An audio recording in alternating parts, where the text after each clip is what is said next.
నమస్తే, నేను మీ సతీష్.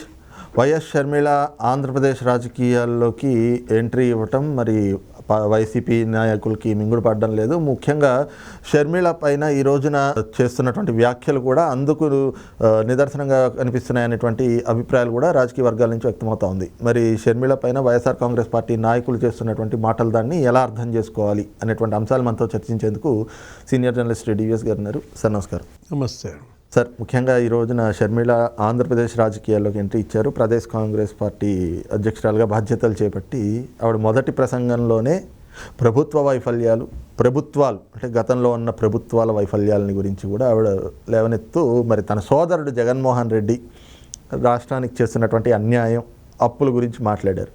వెంటనే వైసీపీ మాటల దాడి మొదలైంది. మరి నిన్నటి వరకు అన్న వదిలిన బాణం అని చెప్పుకున్న వాళ్ళే ఈ రోజున వైఎస్ సంతానం కాదు, ఆమె అక్రమ సంతానం అంటూ కూడా ఆవిడ క్యారెక్టర్ అసాసినేషన్ చేసేటువంటి స్థాయికి వచ్చేశారు. ఈ అంశాన్ని ఎలా అర్థం చేసుకోవచ్చు? వైఎస్ అక్రమ సంతానం షర్మిల అంటే వాళ్ళు అవమానిస్తుంది కేవలం షర్మిలను కాదు, జగన్ తల్లిని, విజయమ్మనే అవమానిస్తున్నారు. వీళ్ళు ఎంత నీచంగా వెళ్తున్నారు. నిజంగా చెప్పాలంటే వీళ్ళు అసలు సరైన సంతానం అనిపిస్తుంది. ఈ మాటలు అనేవాళ్ళు, ఈ పోస్టులు పెట్టేవాళ్లే అక్రమ సంతానంగా ప్రజలు భావిస్తున్నారు. అంతే తప్ప షర్మిలనో జగన్నో కాదు. జగన్మోహన్ రెడ్డి ఎందుకు ఇంత ఉదాసీనంగా వ్యవహరిస్తున్నాడు అర్థం కావట్లేదు. జగన్మోహన్ రెడ్డి అండతోనే కదా వాళ్ళంత పేటరేగిపోతోంది ఈ పేటీఎం బ్యాచ్. ఎవరో పాలిమర్స్, ఎల్జీ పాలిమర్స్ మీద చిన్న పోస్టు పెట్టిందని రంగనాయకమ్మని ఇబ్బంది పెట్టారే, ఏవో పోస్టులు పెట్టాడు, వీడియో చేశాడని చెప్పి యష్ని ఎన్ఆర్ఐ లేటెస్ట్గా నిన్నగాక మొన్న అతని పాస్పోర్ట్ కూడా సీజ్ చేసి గందరగోళం చేశారే. ఈ పోస్టులు పెడుతున్న వాళ్ళని ఎందుకని ఉపేక్షిస్తున్నారు? ఈ లైవ్ డిస్కషన్స్ చేసే వాళ్ళని ఎందుకు వదిలేస్తున్నారు? ఎవరో విదేశాల నుంచి కొంతమంది మాట్లాడుతుంటారు ఆమె గురించి, మురసపల్లి షర్మిల అని చెప్పి. అంటే ఆమె ఇంటి పేరే మార్చేసి వీళ్ళకింత వికృత ఆనందం. ఎంత శాడిస్టులు అంటే, సైకోలు ఎంత బరిదెగించారు అనేది ఇక్కడ కనపడుతుంది. షర్మిల అంటే ఎందుకు అంత భయపడుతున్నారు? షర్మిల నిన్న ఛార్జీ తీసుకున్న తర్వాత చేసిన ప్రసంగంలో కూడా ప్రెస్ మీట్లో ఏమన్నది, నన్ను విమర్శించే వాళ్ళు, నేనంటే భయపడే వాళ్ళే నన్ను విమర్శిస్తారు అంది. అంటే జగన్ భయం కనపడుతుంది. ఈ రకమైనటువంటి సోషల్ మీడియా పోస్టుల ద్వారా ఈ సజ్జల రామకృష్ణారెడ్డి, లేకపోతే సుబ్బారెడ్డి, లేకపోతే అనిల్ కుమార్ యాదవ్, నారాయణ స్వామి వీళ్ళ కామెంట్స్ ద్వారా మనకేం కనపడుతోంది? షర్మిల రాక జగన్లో పుట్టుతున్నటువంటి భయాన్ని తెలియజేస్తుంది అన్నమాట. ఇప్పుడు షర్మిల ఇవాళ కాంగ్రెస్ పార్టీ అధ్యక్షురాలు. ఆమె కాంగ్రెస్ పార్టీ అధ్యక్షురాలుగా ఆమె వాయిస్ ఆమె వినిపించారు. ఆమె కేవలం జగన్మోహన్ రెడ్డి పరిపాలనే కాదు, చంద్రబాబు పరిపాలన కూడా విమర్శించింది. దానిపైన ఆమె పైన చాలా విమర్శలు వస్తున్నాయి. ఏంటి, గుర్రాన్ని గాడిదను ఒక ఘాటన గడితే ఎలా?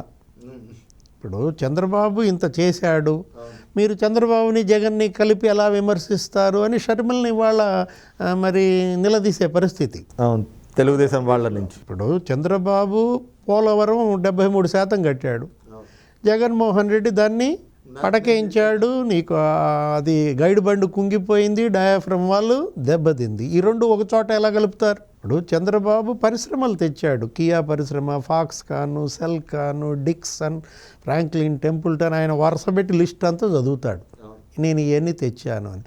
మరి జగన్మోహన్ రెడ్డి అన్ని వాటాల కోసం బెదిరించి తరిమేశాడు, అది కూడా ఒక లిస్టు చదువుతారు. అమర్ రాజా, లూలు, అదాని డేటా సెంటర్, కాంగ్లియంట్, హెచ్ఎస్బిసి, జాకీ, కియా మోటార్స్ అనుబంధ సంస్థలు, ఫాక్స్కాన్ ఎక్స్టెన్షను, ఇప్పుడు ఇవన్నీ జగన్ తరిమేశాడు అని అంటున్నప్పుడు ఈ రెండు మరి ఎలాగ మిక్స్ చేస్తారు? కాకపోతే మీకు తెలుగుదేశం పార్టీకి కాంగ్రెస్కు పడదు, కాంగ్రెస్ పార్టీ తెలుగుదేశాన్ని విమర్శిస్తుంది కాబట్టి తన బాధ్యతను నిర్వహించడం కోసం చంద్రబాబుని ఏదో విమర్శించింది.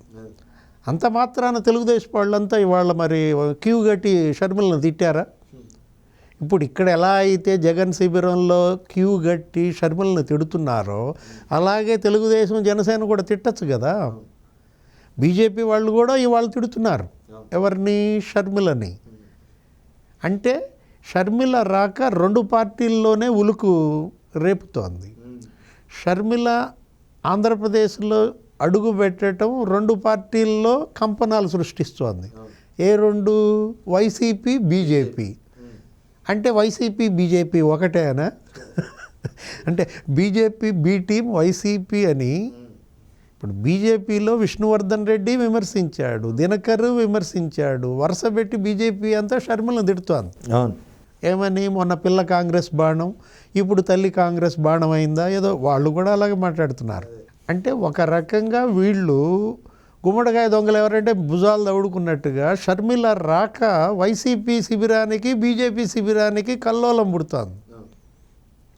ఆమె ఏం విమర్శించింది? ప్రత్యేక హోదా ఎందుకు తీసుకురాలేదని.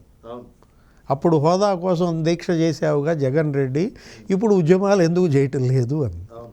నెక్స్ట్ ఏమంది? మొత్తం నీ ఎంపీలంతా బీజేపీ ఎంపీలే అంది. వాస్తవమే కదా. ఇప్పుడు అది వాస్తవమే, ఇది వాస్తవమే. 11 లక్షల కోట్ల అప్పులు చేశాడు అంది. వాస్తవమే కదా. అప్పులు మరి కళ్ళ ముందే కనపడుతున్నాయి. అంటే షర్మిల చెప్పేదంతా నిజమే, వాస్తవాలు కళ్ళ ముందు కనపడేసరికి ఇంత ఉలికిపాట.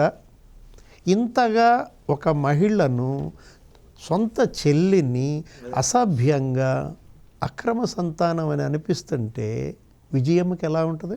అంటే అసలు వాస్తవంగా చెప్పాలి అంటే మరి జగన్మోహన్ రెడ్డి అక్రమాస్తుల కేసులో జైలుకి వెళ్ళినప్పుడు పార్టీని కాపాడింది. ఈ రోజున వైఎస్ఆర్ కాంగ్రెస్ పార్టీ ఇంకా ఉంది అంటే కారణం అదే షర్మిల గారు సార్. మరి ఆ రోజున అన్న వదిలిన బాణం అయింది. ఈ రోజున ఆవిడ ఇంకో రాజకీయ పార్టీలో వచ్చేటప్పటికి అక్రమ సంతానం అయిపోయిందని. అంతే కదా. ఇప్పుడు జగన్ కుర్చీలో మరి కష్టం షర్మిలది. జగన్ ముఖ్యమంత్రి కుర్చీ కష్టం షర్మిల వాటా ఉంది. జగన్కి 2014లో 67 సీట్లలో షర్మిల కష్టం లేదా? 2019లో ఈ 151 సీట్లలో మరి ఆమె కూడా 3000 కిలోమీటర్ల బస్సు యాత్ర చేసిన కష్టం ఉంది కదా. అంతకుముందు 3000 కిలోమీటర్ల పాదయాత్ర చేసిన కష్టం ఉంది కదా. ఆ కష్టానికి తగ్గ ఫలితం నీ చెల్లికి నువ్వు ఇచ్చావా? ఇప్పుడు ఎందుకు షర్మిల ఇవాళ అడుగు బయట పెట్టింది? తాడేపల్లి నుంచి బయటకు వెళ్ళాల్సిన పరిస్థితి కల్పించింది జగన్ కాదా, వైసీపీ కాదా? ప్రశ్న మీరు ఇలా వేసుకోవాలి. ఇప్పుడు మీరు న్యాయం చేసి ఉంటే, తనకి ఇవ్వాల్సినటువంటి రాజకీయ పోస్టు తనకి ఇచ్చుంటే, కడప లోక్సభ, రాజ్యసభ ఏదో ఒకటి, ఆమె ఇవాళ తెలంగాణలో పార్టీ పెట్టేదా? అంటే షర్మిలను తరిమేసింది మీరే, తెలంగాణలో పార్టీ పెట్టేలా చేసింది మీరే, అనివార్యత కల్పించింది వీళ్ళే. అవును. విధి లేని పరిస్థితుల్లో షర్మిల తెలంగాణ వెళ్ళింది, అక్కడ పార్టీ పెట్టుకుంది, అది నడపలేకపోయింది. విధి లేని పరిస్థితుల్లో కాంగ్రెస్లో విలీనం చేసింది, తన యొక్క భవిష్యత్తు కోరుకుంటోంది. రాజకీయ భవిష్యత్తు నువ్వొక్కడివేనా కోరుకునేది? నీ చెల్లి కోరుకోదా? వైఎస్ పేరు ఆమె దుర్వినియోగం చేస్తోంది అంటాడు సజ్జల. వైఎస్ ఆమె తండ్రి, తన తండ్రి పేరు సద్వినియోగం చేసుకోవాలా, దుర్వినియోగం చేసుకోవాలా? జన్మ హక్కు ఆమెది. ఎవరిది? షర్మిలది. నువ్వెవరు చెప్పటానికి? నీ 5 లక్షల జీతం పోస్టులో కూడా ఆమె కష్టమే ఉంది. షర్మిల లేకపోతే సజ్జల సలహాదారు అయ్యేవాడా, నెలకు 5 లక్షల జీతం తీసుకునేవాడా? 100 కన్నా తక్కువ ఓట్లు వచ్చినాయనో ఏదో ఎగతాళి చేస్తారు. ఇప్పుడు నవ్విన నాపచేనే పండుద్ది అంటారు. ఏమో ఏం జరుగుద్దో ఎవరికి తెలుసు? గుర్రం ఎగరావచ్చు. రేపొద్దున షర్మిల ఎక్కడ కడప లోక్సభకు పోటీ చేస్తుందో, పులివెందుల అసెంబ్లీకి ఎక్కడ కంటెస్ట్ చేస్తుందో అనే ఒక భయం కనపడుతుంది సార్. దీంట్లో అంటే ఈ రకమైనటువంటి భయాలతోటి అనుకుంటా ముఖ్యంగా సజ్జలనే కాదు, వైఎస్ఆర్ కాంగ్రెస్ పార్టీ నాయకులందరూ కూడా ఒకటే లైన్ తీసుకుంటూ ఉన్నారు. చంద్రబాబు కాంగ్రెస్ కుట్రలో భాగంగానే షర్మిల ఈరోజు ఆంధ్రప్రదేశ్ రాజకీయాల్లోకి వచ్చారని, తెలంగాణలో ఏం పీకలేకపోయినా ఆవిడ ఇక్కడికి వచ్చి ఏం పొడుస్తుంది అని చెప్పి, అట్లాగే ఇంకో పక్కన చూస్తే ఏబిఎన్ డిబేట్లో కూర్చున్నప్పుడే చంద్రబాబు కోవర్ట్ ఆవిడ అనేది మాకు అర్థమైపోయింది అని చెప్పేసి ఈ రకమైనటువంటి ప్రచారాన్ని తీసుకొస్తున్నారు. దాన్ని అంటే ఎలా అర్థం చేసుకోవాలి? సజ్జల రామకృష్ణారెడ్డి అన్నాడు ఏంటి, చంద్రబాబు చేతిలో పావు, చంద్రబాబు చివరి అస్త్రం. ఇప్పుడు చంద్రబాబు చేతిలో పావు అంటే చంద్రబాబు చెబితేనే ఈమె 3000 కిలోమీటర్ల పాదయాత్ర చేసిందా ఏపీలో? బై బై చంద్రబాబు అని పిలిపించింది షర్మిల. ఏది మొన్న 2019 ఎలక్షన్ ముందు జగన్మోహన్ రెడ్డి కాదు ఆ స్లోగన్ ఎత్తుకుంది, షర్మిలనే. బై బై బాబు అని చెప్పి ఆమె ఇచ్చినటువంటి స్లోగన్తోనే ఒక రకంగా మొత్తం శ్రేణులంతా వైసీపీ శ్రేణులు మరి అంత ఉత్సాహంగా పనిచేసి జగన్ను ముఖ్యమంత్రి చేసుకున్నారు. కష్టం ఒకరిది, ఫలితం అనుభవించేది ఇంకొకళ్ళ. ఎందుకు జగన్మోహన్ రెడ్డికి అంత అసూయ చెల్లంటే? స్పష్టంగా చెల్లిని చూసి అసూయ పడుతున్నాడు అనేది వెళ్తోంది. ఇప్పుడు నువ్వు జైల్లో ఉన్నప్పుడు 15 బై ఎలక్షన్లు గెలిపించింది ఆమె. అంటే తను బయటకు వస్తే, తను రాజకీయ దీంట్లో ఉంటే తన భవిష్యత్తుకి ఎక్కడ అడ్డు అవుద్దనా? లేదంటే వైసీపీలో ఇంకో అధికార కేంద్రంగా తయారవుతుందన్న భయము. అదేలా ఇప్పుడు అధికార కేంద్రం అంటే ఇప్పుడు నందమూరి బాలకృష్ణ ఉన్నాడు, ఆయన అధికార కేంద్రం అవుతుంది అని చెప్పి చంద్రబాబు హిందూపూర్ సీట్ ఇవ్వకుండా ఉంటాడా?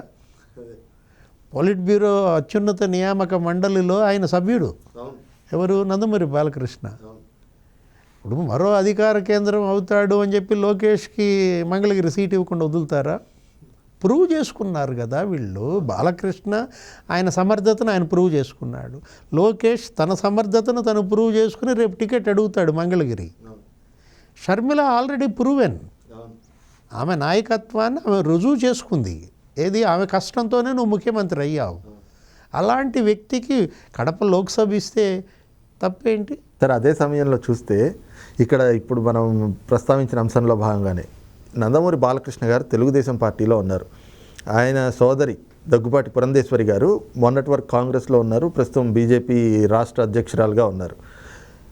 ఎక్కడా కూడా విమర్శలు అనేటువంటివి ఉన్నా కూడా రాజకీయ పరంగానే మనం చూస్తూ ఉన్నాం. కానీ ఈ రోజున జగన్మోహన్ రెడ్డి షర్మిల పట్ల వ్యవహరిస్తున్నట్లుగా అయితే గతంలో ఏ రాజకీయాల్లో ఏ కుటుంబ సభ్యుల మధ్య కూడా ఇలాంటి పరిణామం చూసుండం కదా. జగన్మోహన్ రెడ్డి వ్యవహరిస్తున్న తీరుని ఎలా చూడాలి, ఎలా అర్థం చేసుకోవచ్చు?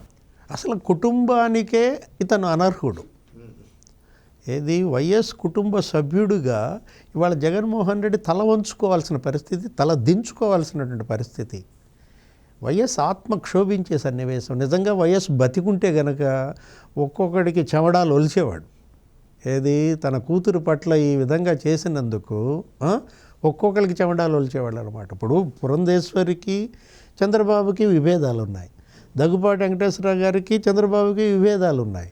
వాళ్ళు వైదొలిగారు, దూరంగా ఉన్నారు, వేరే దీంట్లో ఉంటారు, రేపు పెళ్ళిలో పబ్బంలో కలుసుకుంటారు, మాట్లాడుకుంటారు. పురంధేశ్వరి పట్ల తెలుగుదేశం సోషల్ మీడియా ఇలాంటి పోస్టులు పెట్టుద్దా? ఇప్పుడు షర్మిల పట్ల వైసీపీ సోషల్ మీడియా పెడుతున్నటువంటి పోస్టులు మరి వాళ్ళు పెడతారా? అంటే ఎన్టీఆర్ కుటుంబం వాళ్ళ మహిళలను ఆడబిడ్డల్ని ఎలా చూసుకుంటోంది, వైఎస్ కుటుంబం ఇక్కడ ఆడబిడ్డల్ని మహిళల్ని ఎలా చూసుకుంటుంది అనేది ప్రజలు చర్చిస్తున్నారు. ప్రజల్లో చర్చనీయాంశం చేశారు. దీనివల్ల జగన్కి ఓట్లు పడతాయా? ఓట్లు పోతాయా? ఉన్న ఓట్లు కూడా పోయే ప్రమాదం తెచ్చుకున్నారు. షర్మిల మీద ఈ రకంగా సానుభూతి పెంచుతున్నారు. ఏది? ఈ అసభ్య పోస్టుల ద్వారా. నిన్న చూసాం, అమరావతిలో క్యాన్వాయ్ ఆపేశారు. భయం అడిగింది ఆ మాట, ఏంటి సార్ నన్ను చూసి భయపడుతున్నారా అని చెప్పి. జగన్మోహన్ రెడ్డిలో భయం కొట్టొచ్చినట్టు కనపడుతోంది, ఓటమి భయం తరుముతోంది. రైట్, ఇది చూస్తున్నాం కదా. ఏదైతే జగన్మోహన్ రెడ్డిని ఓటమి భయం తరుముతోంది. అందుకే ఈరోజు షర్మిల ఆంధ్రప్రదేశ్ రాజకీయాల్లోకి వస్తూనే వణికిపోతూ షర్మిల అసలు వైఎస్కే పుట్టలేదు అనేటువంటి కొన్ని కామెంట్లని, కొన్ని పోస్టులని కూడా తన సోషల్ మీడియా ఇన్ఫ్లుయెన్సర్ల ద్వారా, సోషల్ మీడియా పోస్టుల ద్వారా చేయించడం అనేటువంటిది జగన్మోహన్ రెడ్డి సంస్కారహీనత్వానికి ఒక సాక్ష్యంగా అయితే నిలువెత్తు అద్దంగా కనిపిస్తూ ఉంది అన్నటువంటి భావన కూడా సీనియర్ జర్నలిస్ట్ డివిఎస్ గారు వ్యక్తం చేస్తూ ఉన్నారు. Thank you sir. నమస్తే.